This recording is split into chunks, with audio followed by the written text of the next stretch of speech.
Oke, kita mulai saja perkuliahan ini. Selamat siang. Assalamualaikum warahmatullahi wabarakatuh. Waalaikumsalam warahmatullahi wabarakatuh. Oke, jadi untuk sekarang ini kita mau membahas yang namanya uh, perhitungan terhadap balok.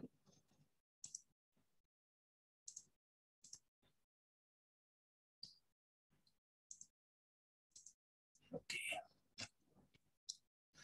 Jadi kan kalau di dalam suatu balok yang mengalami pembebanan, katakanlah model seperti yang ada di slide ini, yang ada di gambar ini adalah sebuah ilustrasi suatu struktur mekanik yang menahan beban.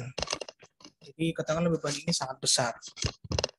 Ini ada peti kemas untuk memindahkan dari sebuah truk ke conveyor atau ke mesin yang lain sebagai pengangkat. Modelnya seperti ini. Kemudian yang dimaksud dengan struktur balok itu adalah semua batang yang ada di atas ini.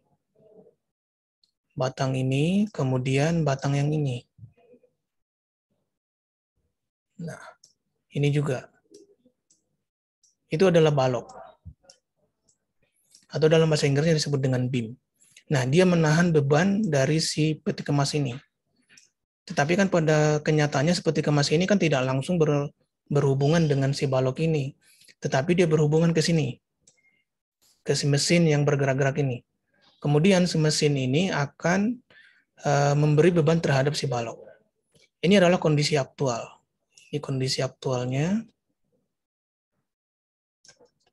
Nah, dalam kondisi aktual ini kita harus bisa membuat pemodelan secara matematikanya atau model fisik dan model matematikanya dari kondisi aktual. Pastinya akan ada yang namanya idealisasi atau asumsi. Nah, oleh karena itu pasti dari teman-teman akan mungkin bertanya ya, bagaimana struktur yang kuat untuk menahan beban ini? Struktur yang kuat. Artinya nanti yang kalian cari itu adalah kekuatan struktur dan ukuran strukturnya. Itulah yang menjadi pembahasan di dalam mata kuliah analisis dan desain balok yang mengalami pembebanan. Maka dari situ tujuan dari perkuliahan ini adalah nanti kalian bisa melakukan perhitungan tegangan maksimum yang terjadi pada balok, kemudian mendesain balok atau memilih balok yang sesuai dengan kebutuhan untuk menahan suatu beban.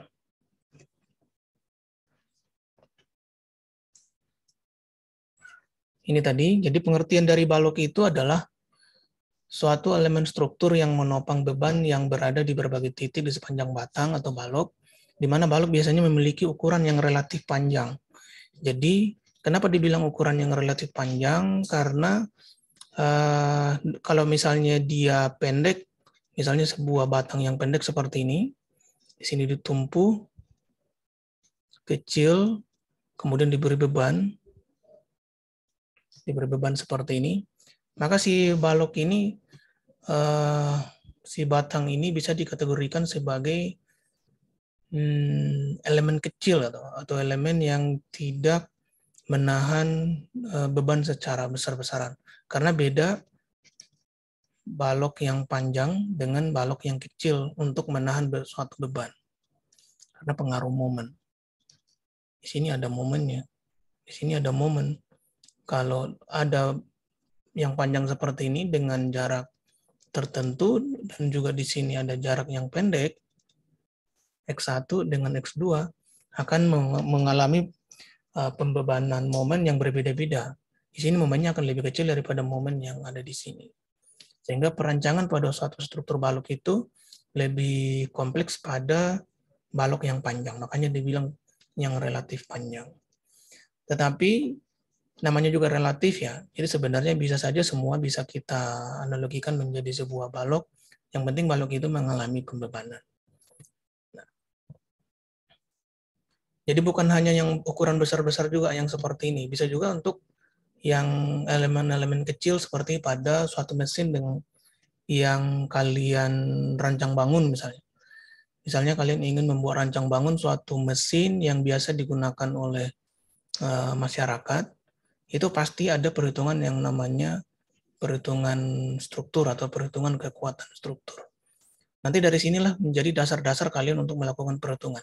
Itulah makanya saya ingin menampilkan tentang kondisi aktual menjadi kondisi fisik atau secara matematik. Kalau ini kan kondisi aktual. Nah, kemudian di dalam pembebanan yang seperti ini tadi, ini kan beban. Nah, ini beban bisa kita analogikan menjadi dua tipe beban, yaitu beban terpusat. Kalau misalnya dia kita asumsikan ini adalah beban yang ditahan oleh si balok ini menjadi satu massa penuh di sini. Jadi agak kita uraikan massa ini yang ditahan oleh si balok ini berapa. Inilah yang disebut dengan beban terpusat. Tapi bagaimana kalau misalnya yang ditahan ini ada beberapa peti, misalnya di sini satu, kemudian nanti di sini katakan ada mesin lagi, di sini, kemudian di sini ada peti lagi, kemudian di sini ada petinya lagi, ada beberapa peti ya. Di sini lagi ada peti kemas, di sini lagi misalnya ditahan, ada beberapa digantung di sini. Maka ini bisa menjadi kita analogikan menjadi pembebanan terdistribusi. Di sini ada, di sini ada, di sini ada, di sini ada, di sini ada. Makanya di dalam jenis pembebanan suatu balok itu disebut dengan beban terpusat dan beban terdistribusi. Jadi kalau di sini diasumsikan menjadi satu massa yang digantung atau yang berada di permukaan titik B, kemudian di C ini adalah satu massa yang berada di titik C, sehingga disebut dengan beban terpusat. Apa bedanya dengan yang ini? Kalau yang ini adalah beban terdistribusi. Atau kalau di perkuliahan mekanika industri 1 itu sering disebut dengan gaya terpusat. Jadi katakanlah dia seperti ini. Ada sebuah balok, kemudian ini tumpuan A, ini adalah tumpuan C, ini adalah titik B, A, B, C. Nah, ini adalah struktur balok yang menahan suatu benda. Nah, bendanya seperti ini. Di sini ada box 1, di sini ada box 2, ukurannya sama ya, box 3, dan box 4. Tetapi di B ini disusun bertingkat. Box 1, di sini sudah ada satu lagi. Kemudian ada lagi box seperti ini. Nah, 3. Di sini bertingkat atau disusun 4. Dan yang terakhir disusun 5. Maka ini disebut dengan terdistribusi merata, sementara di sini adalah distribusinya makin besar. Semakin besar di ujung ini. Nah, sehingga dimodelkanlah seperti ini. Jadi harus bisa untuk memodelkan kondisi aktual menjadi kondisi perhitungan matematik atau model fisik seperti ini. Ini yang paling agak rumit di dalam perhitungan suatu struktur mekanika. Apakah nanti kita akurat melakukan idealisasi atau memodelkan dari kondisi-kondisi yang aktual menjadi kondisi perhitungan secara matematis. Nah, kalau yang seperti ini nanti kira-kira bagaimana kalian memodelkan ini dengan beban ada di tengah-tengah ini? Maka ini menjadi pemikiran kita dari perkuliahan ini, bagaimana cara memindahkan gaya dari sini supaya ada gaya yang dirasakan oleh si balok pertama, kemudian gaya yang dialami oleh atau yang dirasakan oleh balok yang kedua yang besar ini. Itu adalah pemodelan. Ya. Ada beberapa klasifikasi balok berdasarkan tumpuan. Ini adalah balok ditumpu sederhana, kemudian ada balok overhang, kemudian ada balok cantilever. Ini sering ya, balok cantilever itu salah satu di ujungnya dijepit. Kalau balok overhang itu satu di pin, satu di roll, tetapi ada lebih seperti ini. Kalau balok ditumpu sederhana itu di ujungnya di pin dan di ujung lagi di roll. Kalau ini adalah balok kontinu. Ini balok kontinu, kemudian ini adalah balok di salah satu ujungnya di fix, kemudian di ujungnya satu lagi di roll. Terus ini saya inikan saja dulu. Bikin seperti ini. Terus kalau yang ini adalah balok kiri dan kanan itu ditumpu dengan fix. Inilah jenis-jenis balok yang sering ketemu di dalam struktur mekanika yang ada di lapangan. Nah, lalu bagaimana dengan perhitungan gaya? Jadi perhitungan gaya itu dipergunakan untuk mendapatkan tegangan yang terjadi pada suatu balok tersebut. Misal seperti ini.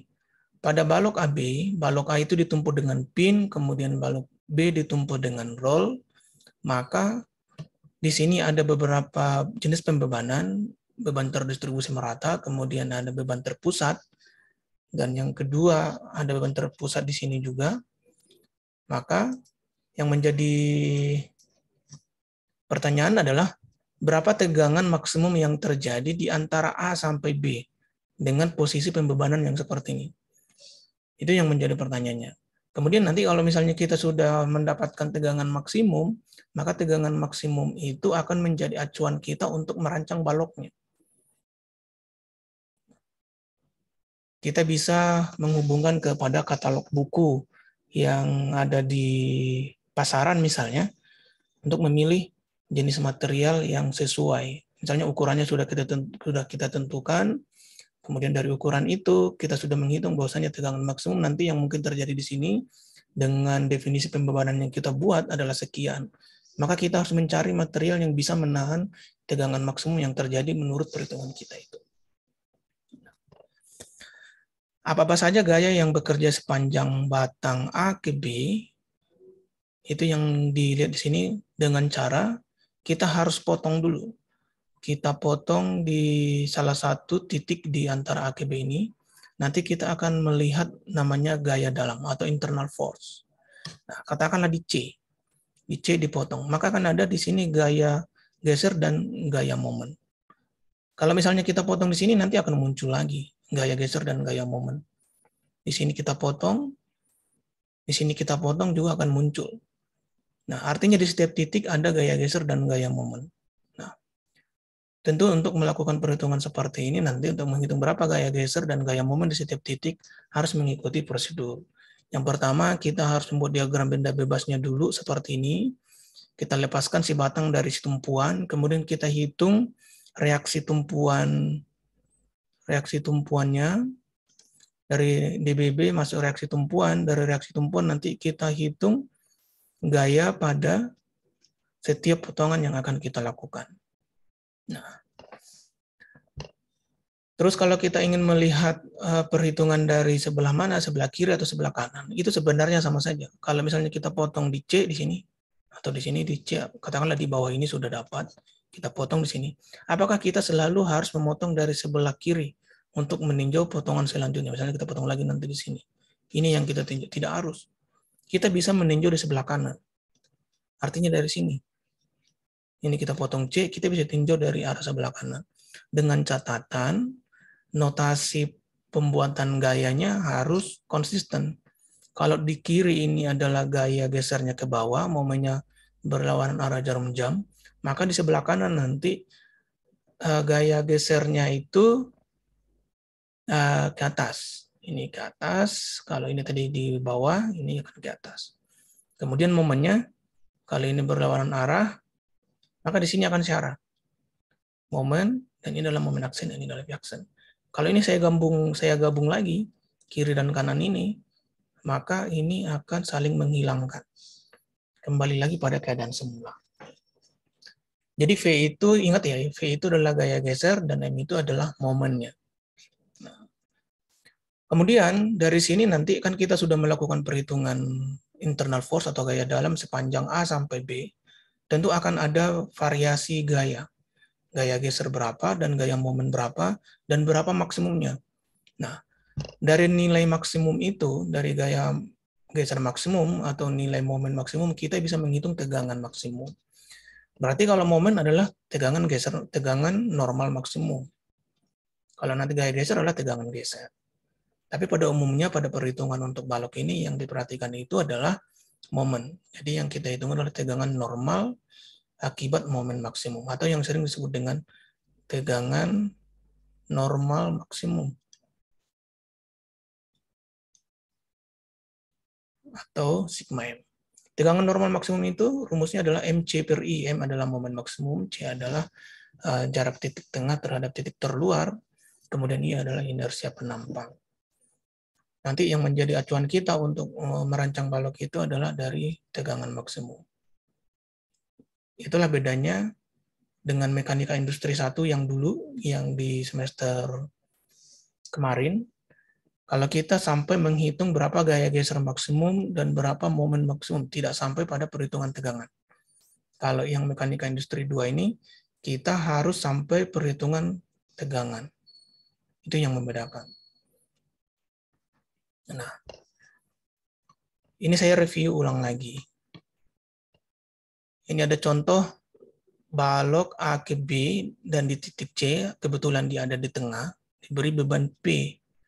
Jaraknya adalah setengah L dari A ke C, dan C ke B itu adalah setengah L. Maka kita diminta untuk membuat diagram gaya geser dan diagram momen. Maka caranya adalah kita buat dulu diagram benda bebas, kemudian kita hitung reaksi tumpuannya. Berapa reaksi tumpuan di A, dan berapa reaksi tumpuan di B. Nah, secara logika, kalau misalnya P berada di tengah, arah gayanya ke bawah, maka reaksi tumpuan akan ke atas. Nah, akan ke atas. Berapa besarnya? Kalau P berada di tengah, pasti besarnya dibagi rata. Setengah ke kiri, setengah ke kanan. Jadi kalau kita jumlahkan, sigma FY pasti sama dengan 0. P ke bawah berarti minus P. Ini ke atas berarti tambah setengah P ditambah setengah P sama dengan 0. Setengah P tambah setengah P adalah P. Minus P ditambah P sama dengan 0. Jadi kita dalam hukum keseimbangan gaya, sigma gaya terhadap sumbu Y sama dengan 0. Itu harus bisa dibuktikan. Kemudian sigma gaya terhadap sumbu X sama dengan 0. Kemudian sigma momen di suatu titik sama dengan 0. Ini adalah keseimbangan gayanya. Kita harus mengikuti ini dalam melakukan proses perhitungan. Kemudian, ketika kita sudah mendapatkan RA dan RB, apa yang mau kita cari lagi? Yang kita cari itu adalah gaya geser dan gaya momennya, atau momen gaya. Kalau di sini kan sudah ada 2 buah gaya ya. Ini saya kecilkan dulu. Nah, ini. Di sini ada satu gaya, di tengah-tengah ada satu gaya lagi, dan di sebelah kanan ada satu gaya lagi. Maka ini bisa kita bikin pemotongan 2 kali, karena dia pemotongan itu antara 2 gaya. Berarti antara gaya yang sebelah kiri dan sebelah kanan itu ada satu potongan, kemudian antara gaya dengan ini ada satu potongan. Kalau misalnya ada sebuah balok seperti ini, di sini ada gaya, di sini ada gaya, di sini ada gaya, di sini ada gaya, berarti ada berapa potongan? 1, 2, 3. Berarti ini ada 3 potongan. Karena dia antar gaya. Maka ini ada 2 potongan. Kita tinjau potongan yang pertama. Akan muncul gaya geser di potongan yang sebelah kiri seperti ini. Panahnya ke bawah, momennya berlawan arah jarum jam. Kalau yang sebelah kanan seperti ini. Besarnya sama tapi berlawanan. Kalau disambung saling menghilangkan lagi. Nah, nanti setelah ini kita potong, kita mendapatkan persamaan gaya geser dan mendapatkan persamaan momen atau dari sini. Itu dapat yang pertama. Kemudian yang kedua, potongan yang kedua, kita harus memperhatikan gaya-gaya yang sebelumnya, yaitu RA dan P. Kita potong di sini, di potongan yang kedua ini, maka akan muncul juga gaya geser dan gaya momen. Nanti dari potongan yang kedua ini, kita bisa mendapatkan persamaan gaya geser dan persamaan momen. Setelah itu baru kita buat diagramnya. Diagramnya modelnya seperti ini. Ini adalah diagram gaya geser, dan ini adalah diagram momen gaya. Biasanya kalau dia gaya terpusat seperti ini sudah bisa dilihat bahwa gaya geser itu biasanya konstan. Dari A ke C itu konstan, nilainya V. Dari C ke B nilainya juga konstan. Kemudian kalau gaya terpusat, kalau untuk momen, momennya itu adalah persamaan linear. Nah, di sini kalau bentuknya diagram momen seperti ini, berarti momen maksimumnya ada di titik tengah, di pusat. Besarnya 1/4 PL. Kalau di sini, gaya geser di sebelah A dan C adalah setengah P, dan C ke B adalah setengah P. Minus menunjukkan arah saja.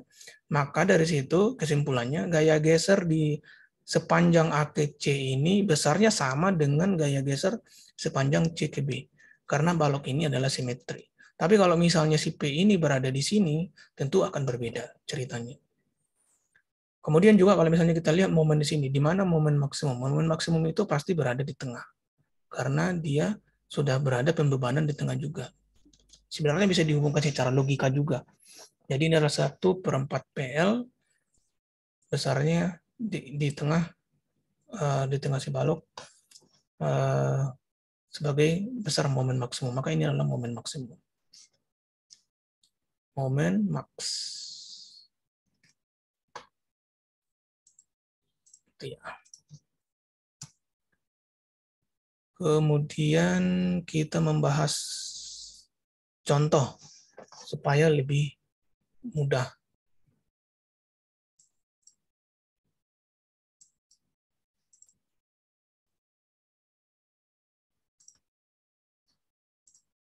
Oke.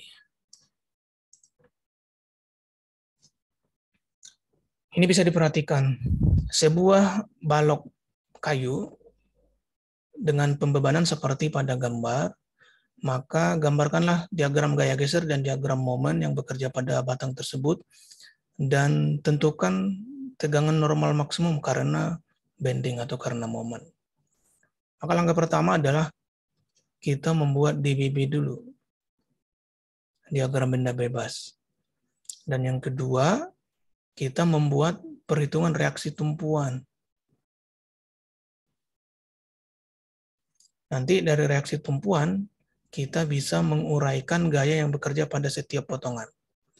Jadi, gaya dalam pada setiap potongan. Kemudian gambarkan diagram momen dan diagram gaya. Kemudian diagram gaya geser.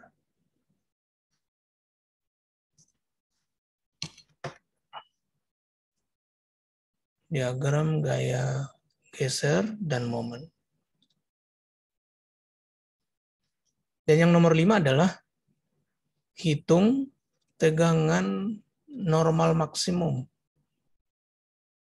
Kita hitung tegangan normal maksimum dari momen maksimum. Dari momen maksimum. Ini harus benar-benar kita ikutin secara sistematis supaya nanti perhitungannya benar. Dari DBB dulu, kemudian reaksi tumpuan, kemudian gaya dalam, dari setiap pemotongan, dan yang keempat adalah diagram gaya geser dan diagram momen, dan yang kelima adalah tegangan normal. Prosedur dari nomor 1, nomor 2, nomor 3, dan nomor 4, itu sebenarnya sudah dipelajarin di mekanika industri 1. Persis seperti ini. Soalnya juga tidak berbeda sama. Tetapi di mekanika industri 1 dia tidak membahas sampai tegangan. Jadi di mekanika industri 2 ini ada di tegangan ini. Dan menentukan nanti profil dari si balok yang paling sesuai dengan perhitungan tegangan maksimum atau modulus penampang. Nah, oke. Kembali lagi ke sini. Jadi ketika kita sudah mendapatkan DBB, kemudian kita menghitung reaksi tumpuan, nilainya besarnya seperti ini. Reaksi tumpuan di B adalah 46 kN, kemudian reaksi tumpuan di D adalah 14 kN. Maka dari sini kita bisa membuat diagram gaya geser. Diagram gaya gesernya seperti ini. Dan diagram momennya adalah yang di bawah. Bagaimana cara membuat seperti ini? Kita tinjau per potongan. Potongan 1, potongan 1, potongan 2, potongan ketiga. Jadi 3 kali memotong. Sebenarnya sih bukan harus 3 kali. bisa dipotong beberapa kali. Dari antara A sampai B saya potong di sini, saya potong lagi di sini, itu bisa. Kemudian di antara B ke C, 3 dan 4 juga bisa. 5 ke 6 juga bisa. Tetapi nanti itu akan menghasilkan perhitungan yang sama. 1 dan 2, perhitungannya juga nanti kontribusinya dalam diagram gaya geser dan diagram momen itu akan sama. Sama dengan B ke C. Oleh karena itu, supaya lebih ringkas, kita bikin saja satu. Yaitu di antara dua gaya yang berhimpit. A ke B, B ke C, dan C ke D. Modelnya seperti itu. Oke, di sini saya coba contohkan satu perhitungan bagaimana membuat gaya geser dan momen untuk potongan pertama. Nanti potongan selanjutnya bisa kalian lanjut lagi. Kita tinjau modelnya seperti ini.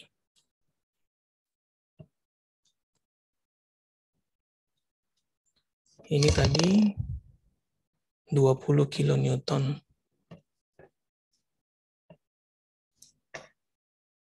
Sebentar.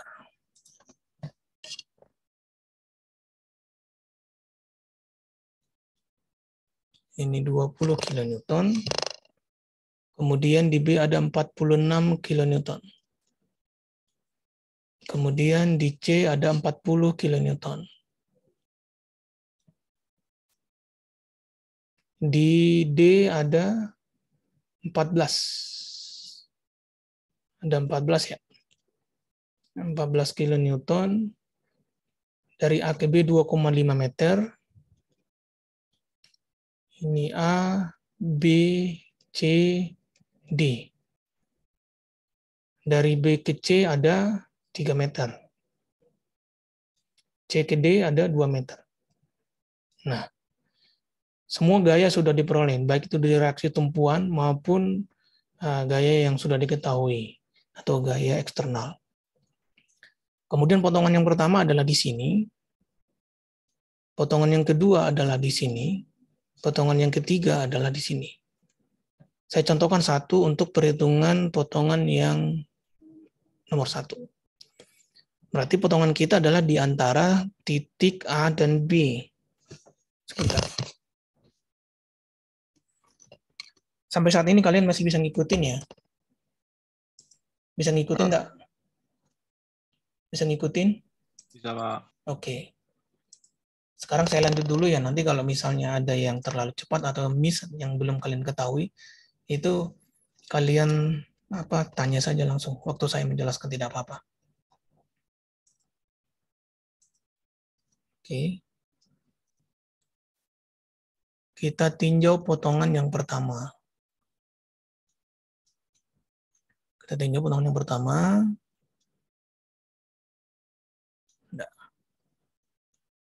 Ini 20 kilonewton. Potongannya di antara A ke B, berarti jarak antara 2,5 meter. Ini potongan pertama. Maka di sini akan ada gaya geser 1. Kemudian ada momen 1. Nah, jaraknya adalah sepanjang X karena dia relatif. Antara A ke B 2,5 meter. Berarti X itu sepanjang dari 0 sampai 2,5 meter. Inilah potongan yang pertama. Kemudian kalau kita ingin menghitung gaya gesernya, kita tinggal buat persamaan keseimbangan gaya terhadap sumbu Y. Ke atas positif, ke bawah negatif. Kemudian gaya ke atas itu tidak ada, semua gayanya ke bawah, berarti ini adalah minus 20 kilonewton. Sini minus 20 kilonewton. Kemudian dikurang V1 sama dengan 0. Berarti minus 20 pindah ke kanan jadi plus. Berarti minus V1 sama dengan 20 kilonewton. Berarti V1 sama dengan minus 20 kilonewton. Itu untuk V1-nya. Kemudian untuk momen yang pertama, atau momen yang ini, kita tinjau sigma momen di titik 1 sama dengan 0, positif, negatif. Maka momen di titik 1 akibat 20 kN nilainya positif karena gaya panahnya ke bawah akan memutari titik 1 berlawanan arah jarum jam. Sehingga kita bikin positif 20 kN dengan jaraknya adalah sepanjang X, berarti kali X. Kemudian akibat momen 1 nilainya juga positif karena panahnya sudah mengarah pada brown arah jarum jam sama dengan 0 karena tidak lagi gaya momen. Maka momen 1 sama dengan pindah ke ruas kanan jadi minus 20 kN X dikali dengan X. Nah, X itu berapa? X dari 0 sampai 2,5 meter atau dari pangkal A sampai pangkal B atau ujung A. Karena di sini adalah X-nya cuma 1 linear, berarti kita bisa tinjau di pangkal dan di ujung. X sama dengan 0, berarti M1 sama dengan minus 20 kN dikali dengan 0, hasilnya 0. Kemudian yang X yang kedua adalah 2,5 meter. Masukkan M1 sama dengan minus 20 kN dikali dengan 2,5 meter, hasilnya adalah minus 50 kN meter. Maka dari sini dapat M1. Maka dengan cara yang sama juga nanti bisa kalian tinjau untuk potongan yang kedua. Ini saya bikin saja sedikit saja untuk potongan yang kedua, nanti yang potongan yang ketiga bisa kalian lanjut. Kalau potongan yang kedua, kita gambarkan dulu batangnya berserta gaya yang ada sepanjang antara B dengan C. Berarti di sini ada 20 kN. Kemudian di B masih lewat yang namanya reaksi tumpuan B sebesar 46. Berarti ini kita bikin 46 kN. B ke C. Berarti kita potong di sini adalah potongan yang kedua. Nah, di sini V2. Kemudian ada momen yang kedua. V2 momen yang kedua. Kita menghitung V2 dan momen yang kedua. Ini tadi jaraknya sudah ada ya. Ini tadi jaraknya 2,5 meter. Kemudian ini adalah X. Dan X itu lebih besar dari 0 sama dengan dan lebih kecil dari B kecil 3 meter. Berarti 3 meter. Artinya dari titik B pangkal ini sampai ke C ujungnya. Ya. Kemudian kita tinjau skema gaya terhadap sumbu Y. Fy sama dengan 0. Lalu ke atas positif, ke bawah negatif. Maka ini minus 20 kN ditambah 40 ditambah 40 kN, 46 ini dikurang V2 sama dengan 0. Maka V2 sama dengan minus 20 tambah 46 adalah positif 26. Pindah ke kanan menjadi minus. Maka V2 sama dengan 26 kN. Positif. Karena minus tadi sini positif. Maka dengan momen dilakukan meninjau momen di poin yang kedua atau di titik yang kedua. Maka sigma momen di titik yang kedua sama dengan 0, positif, negatif. Hitung. Akibat 20 kN berarti bisa kita hitung.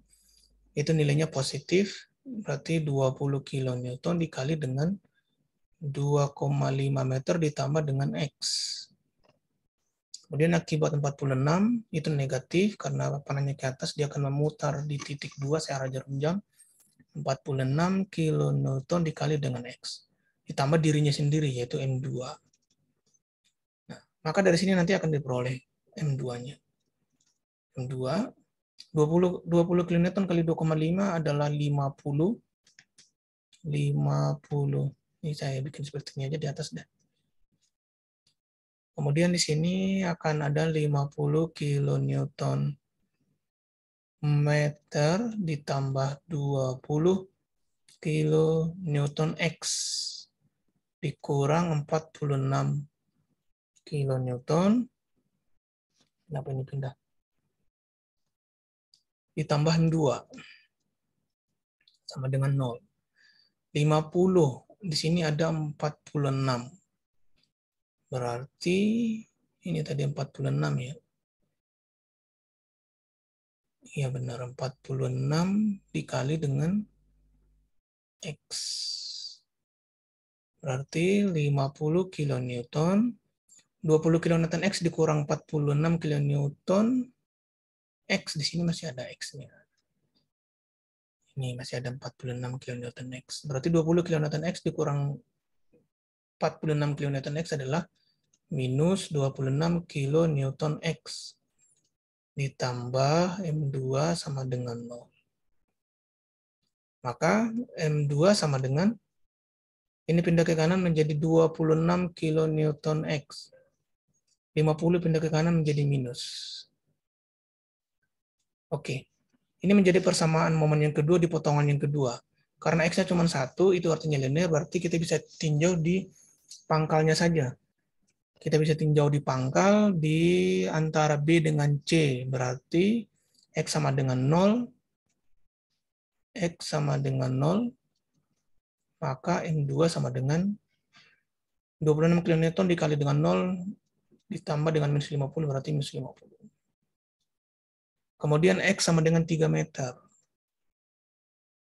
Berarti M2 sama dengan 26 kali 3, 3 kali 6, 18. 3 kali 2, 6, 78. 78 dikurang 50 adalah 28 kN. Maka dapat M2. M2 dapat pada saat X 3 meter, dan M2 minus 50 pada saat X sama dengan 0.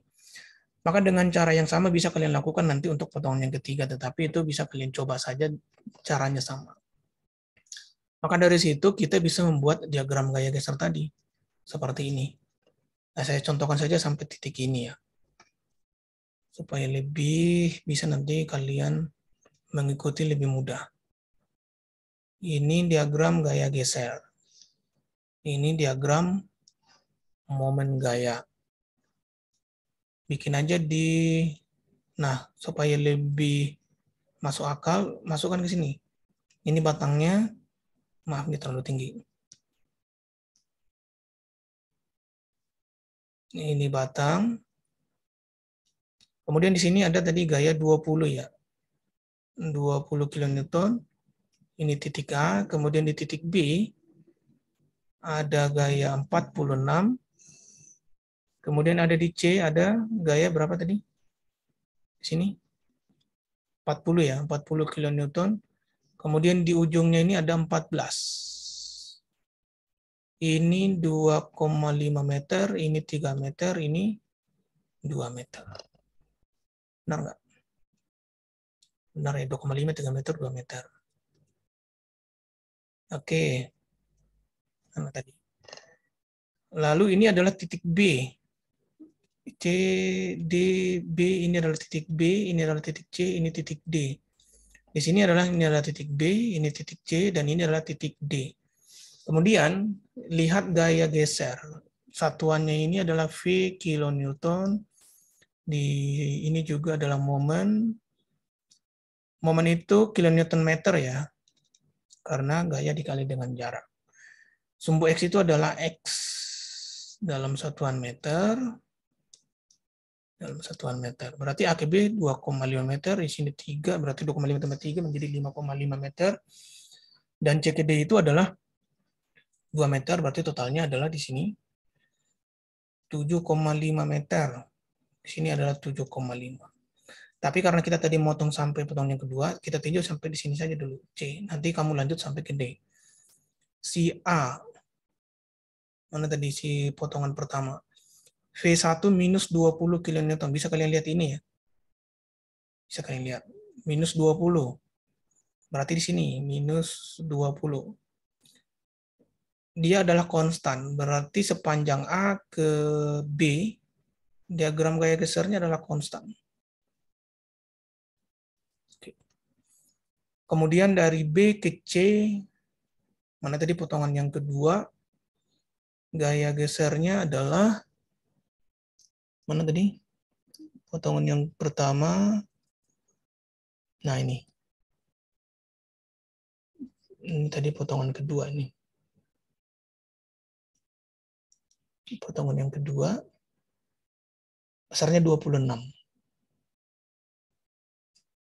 Berarti dia positif, sekitar 26 itu di sini. Dan konstan. Nah, di sini. Potongan yang ketiga, nanti kalau sudah kalian hitung, baru bisa kalian bikin di sini. Atau di sini ya. Kalian lanjut saja. Terus, kalau yang di momen di potongan pertama, Di potongan pertama di X sama dengan 0, dan di X sama dengan 2,5 minus 50. Di sini 0, kemudian di B minus 50 ya. Sekitar di sini, maka dia linear. Tarik. Tarik sampai ujung ini. Kemudian potongan yang kedua ini.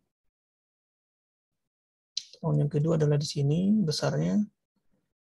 Pada saat X sama dengan 0 minus 50, pada saat X sama dengan 3 meter adalah 28. Berarti di sini 28. Minus 50 sampai 28. Nah, maka ini, nanti potongan yang ketiga kalian lanjut. Seperti ini. Ini disebut dengan gaya geser sepanjang A ke B adalah 20 kN, gaya geser sepanjang B ke C adalah 26, dan gaya momen atau momen gaya di titik A adalah 0, dan di titik B adalah 50 kN, dan di titik C adalah 28 kN. Selanjutnya nanti akan kalian ini. Begitu. Nah, jadi kan tadi yang saya bilang bahwasannya di sini kalian difokuskan untuk menghitung tegangan maksimum. Nah, tegangan maksimum itu tentu ada kaitannya dengan permukaan. Permukaan dari si balok yang ditinjau. Permukaannya tadi kan seperti ini. Atau cross-sectional yang ini. Ini adalah profil namanya.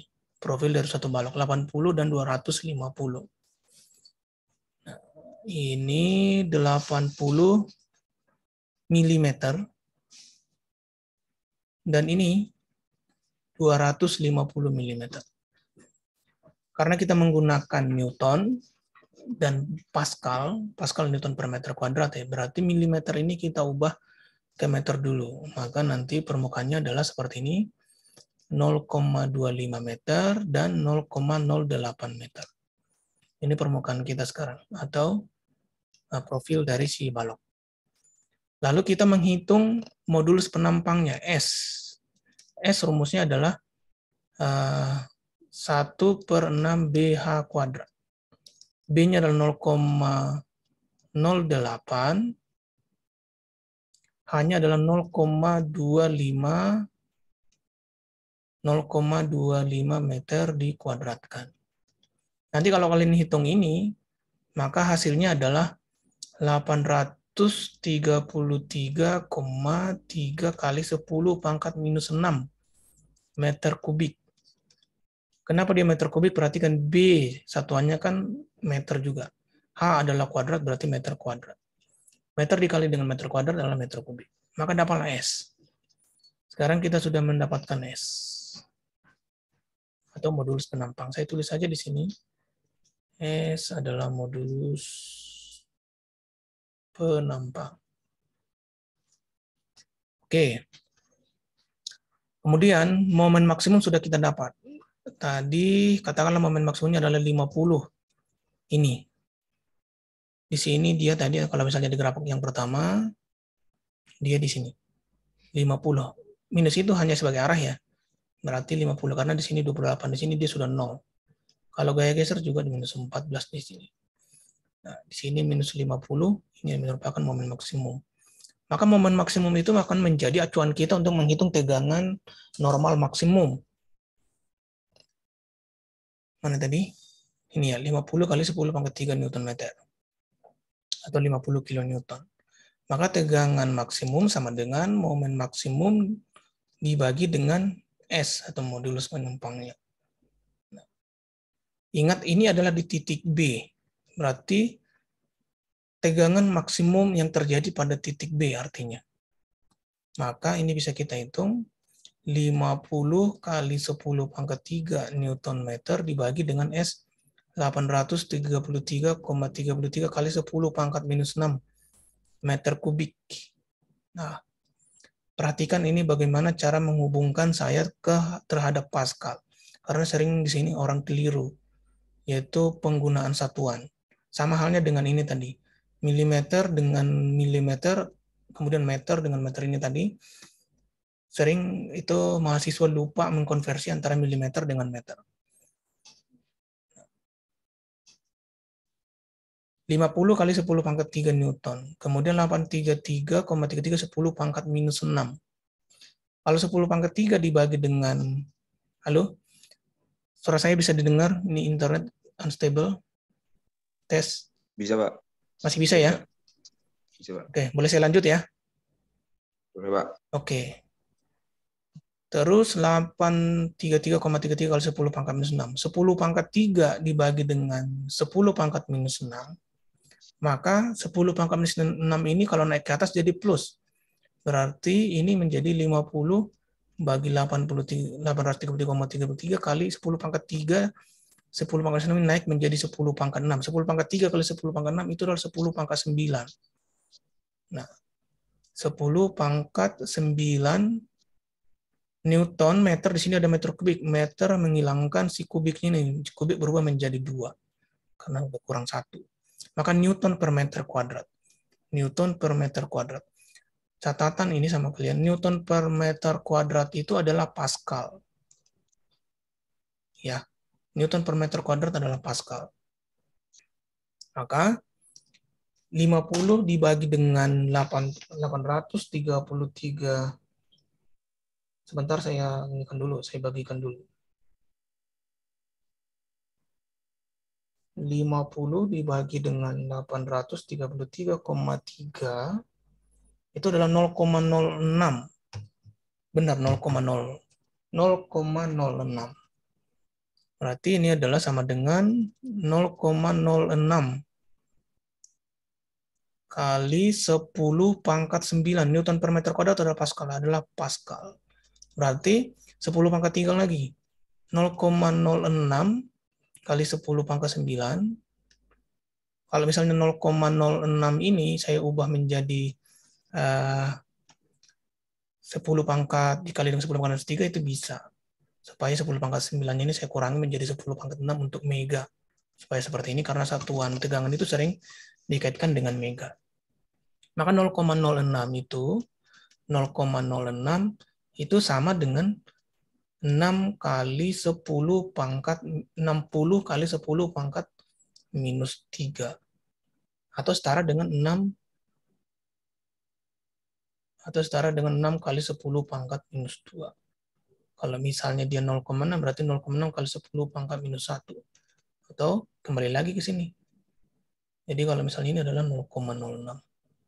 Itu setara dengan 0,6 kali 10 pangkat minus 1. Kalau misalnya lihat aja pangkatnya ini akan semakin pindah komanya ini kalau misalnya pangkat minus 3-nya itu sudah kita bikin. Berarti ini adalah setara dengan 60 kali 10 pangkat minus 3.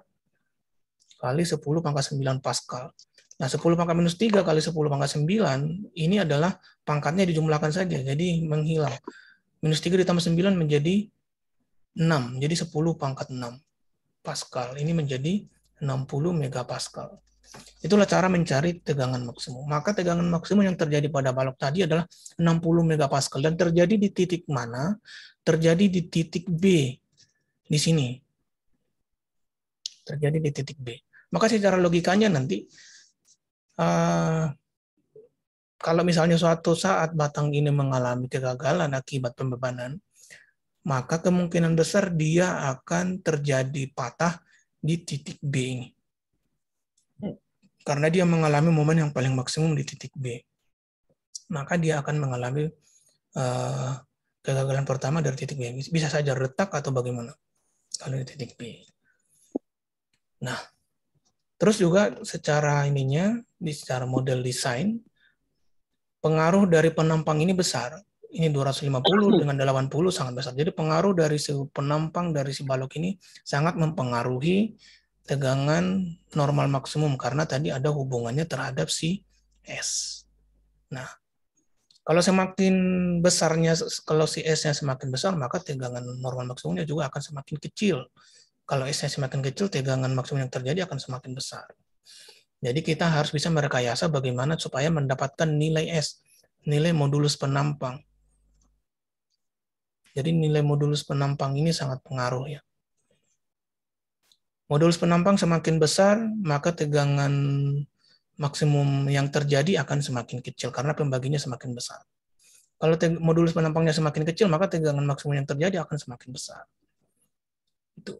maka biasanya orang mencari modulus penampang yang agak besar, supaya dia tegangan maksimum yang terjadi lebih kecil.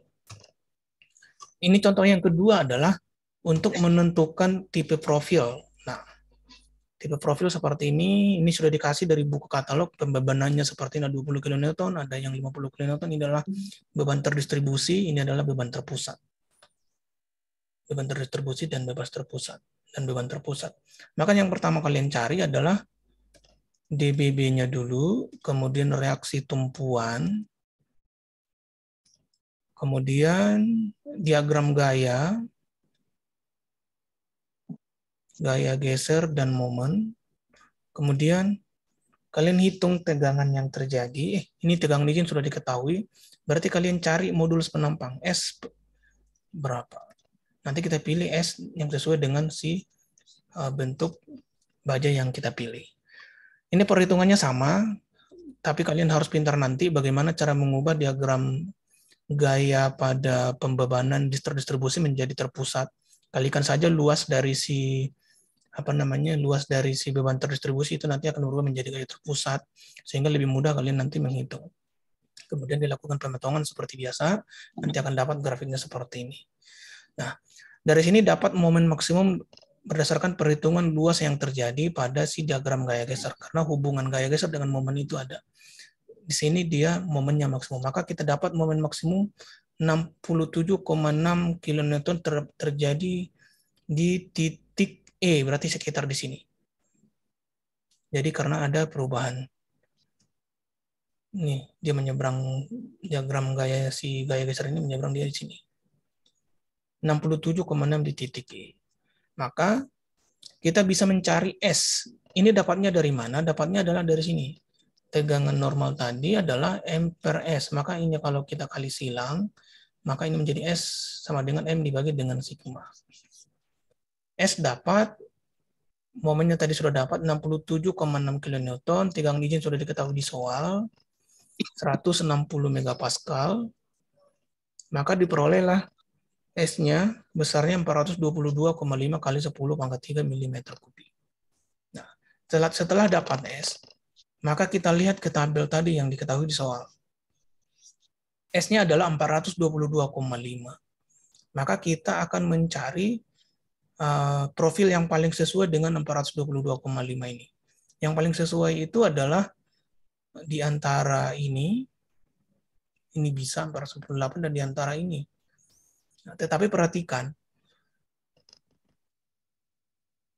we select the light shape available. Jadi kita memilih profil yang lebih lebih ramping.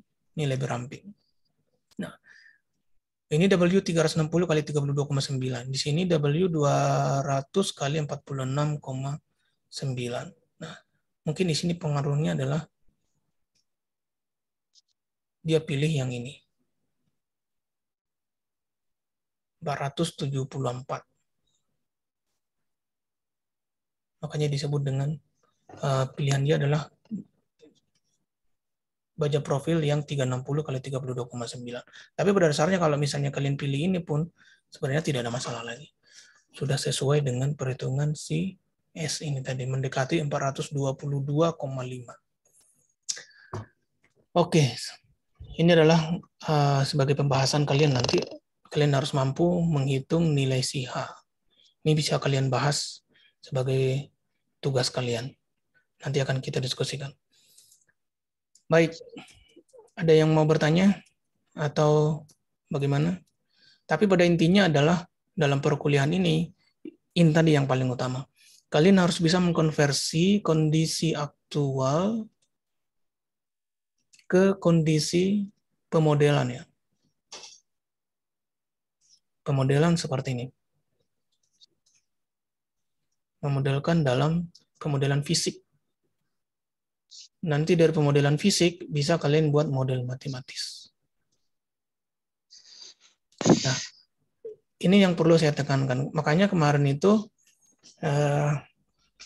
kakak kelas kalian waktu melakukan perhitungan tugas akhir di dalam skripsinya, kalau saya tanya itu kan pembebanannya sekian. Bagaimana cara kamu menghitung tegangan yang terjadi pada strukturnya?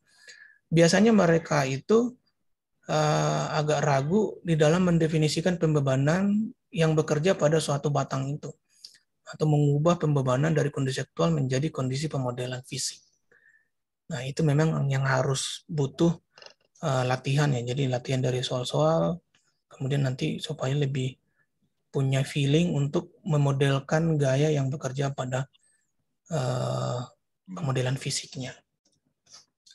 Baik, mudah-mudahan bermanfaat ya perkuliahan ini untuk kalian. Ini sebagai penekanan untuk analisis balok dan desain balok yang mengalami pembebanan. Oke.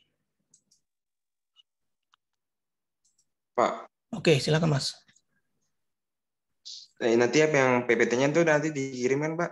Yang PPT-nya Bapak ya. tadi jelasin. PPT-nya saya share ke grup WA kita ya. Oke, Pak. Nanti kalian pelajarin semua, dan di bukunya itu juga kalian pelajarin juga. Di buku itu kan sebenarnya sudah jelas dalam bentuk bahasa Inggris, tetapi kalau misalnya kalian mudah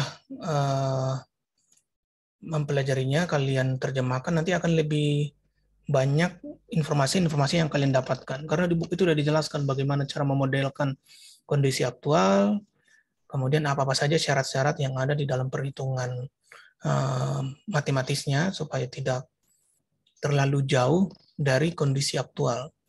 Karena tadi kan banyak asumsi dan atau idealisasi yang saya sampaikan tadi. Kalau idealisasinya terlalu besar atau terlalu jauh dari kondisi aktual, nanti kita bisa menjadi salah rancang. Itu yang dipersoalkan. Misalnya pembebanan tadi di tengah sudah mencapai 50 ton atau sampai 100 ton misalnya. Tetapi kita memodelkan beban itu yang dirasakan oleh si balok hanya 25 ton. Itu sudah salah. Jadi kita harus pintar membagi-bagi. Batang yang di sebelah, di batang yang satu 50 ton misalnya, di batang yang satu lagi 50 ton. Karena tadi totalnya ada 100 ton di tengah-tengah. Nah, di situ kita harus lebih cermat untuk memilih model pembebanannya. Oke, ada lagi yang mau dibahas atau sudah cukup? Ada lagi? Aryan Syah Akbar, Muhammad Fadil, Samuel Persada Anta, Don Riahman, Ahmad Nasoha, Andrean, Dwi Wicaksono, Vicky Andrayani. Misi Pak. Ya, silakan. Tapi nanti yang Bapak tadi jelasin keluar di UTS Pak. Iya. Kira-kira. Keluar. Itu nomor 3 nanti Mas. Di nomor 3 yang saya kasih di dalam pembahasan itu kan balok juga, balok lentur ya. Saya pikir itu terlalu sederhana. Itu terlalu sederhana karena cuman balok lentur untuk menghitung tegangan dan radius kurvaturnya. Ini kan kelanjutannya. Itu kan di pertemuan yang kelima. Ini pertemuan yang selanjutnya 6. Dan pertemuan 6 dan 7 itu adalah yang sama. Itu ada. Oke, ada lagi yang mau dibahas? Ditanya? Sudah jelas, sudah cukup? Sudah cukup ya? Oke. Ya, Pak. Baik, dengan demikian pertemuan hari ini sudah cukup. Nanti akan saya share PowerPoint-nya di grup WA. Apabila nanti ada yang kurang jelas dan ada yang mau ditanya, jangan ragu untuk menghubungi saya atau diskusi kelompok dulu kalian, baru nanti hubungi saya supaya kalian nanti memiliki punya feeling perhitungan di dalam struktur mekanika. Oke, pertemuan hari ini sudah cukup. Sampai ketemu di pertemuan selanjutnya. Selamat siang. Assalamualaikum warahmatullahi wabarakatuh. Waalaikumsalam warahmatullahi wabarakatuh. Terima kasih, Pak. Yuk, sama-sama.